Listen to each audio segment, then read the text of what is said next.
স্থানীয় সময় বুধবার ভোরে কুয়েতের দক্ষিণী অঞ্চল শহর মাঙ্গাবের একটি আবাসিক ভবনে আগুনের সূত্রপাত হয়। মুহূর্তেই তা ভয়াবহ রূপ ধারণ করে। পুরো ভবনটিতে ছড়িয়ে পড়ে আগুন। দেশটির রাষ্ট্রীয় বার্তা সংস্থা জানিয়েছে, খবর পেয়েই ঘটনাস্থলে পৌঁছায় দমকল কর্মীরা। বহুতল ভবন হওয়ায় আগুন নেভাতে বেশ বেগ পেতে হয় বলে জানায় ফায়ার সার্ভিস। ঘটনাস্থল থেকে বেশ কয়েকজনের মরদেহ উদ্ধার করা হয়েছে। এদের মধ্যে সিরিয়ান ও ভারতীয় রয়েছে বলে জানা গেছে।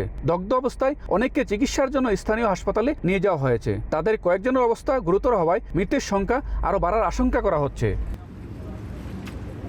এরই মধ্যে ঘটনাস্থল পরিদর্শন করেছে দেশটির উপপ্রধানমন্ত্রী ফাহাদ ইউসুফ আল সাবাহ। ছিলেন স্থানীয় কর্মকর্তারাও। আগুনের কারণ বের করতে তদন্তের নির্দেশ দেওয়া হয়েছে।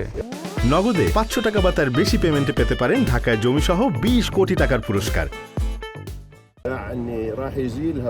ভবন মালিকের লোভের কারণে এই দুর্ঘটনা। আমি স্থানীয় কর্তৃপক্ষকে ডেকেছি। ভবন মালিকদের সঙ্গে কথা বলবো। আমরা কোনো অনিয়ম মেনে নেওয়া হবে না। হয় তারা নিজে কোনো ব্যবস্থা নেবে, নয়তো আমরা আমাদের পদক্ষেপ নিব। মাঙ্গাবের এক পুলিশ কর্মকর্তার দাবি, একই ভবনে এত জনসংখ্যা থাকার বিষয়ে বারবার সতর্ক করার পরেও ভবন মালিকরা নিষেধ শুনেননি। হতাহতদের পরিচয় শনাক্তের কাজ চলছে বলেও জানানো হয়েছে। মঈন সুমন, সময় সংবাদ, কুয়েত।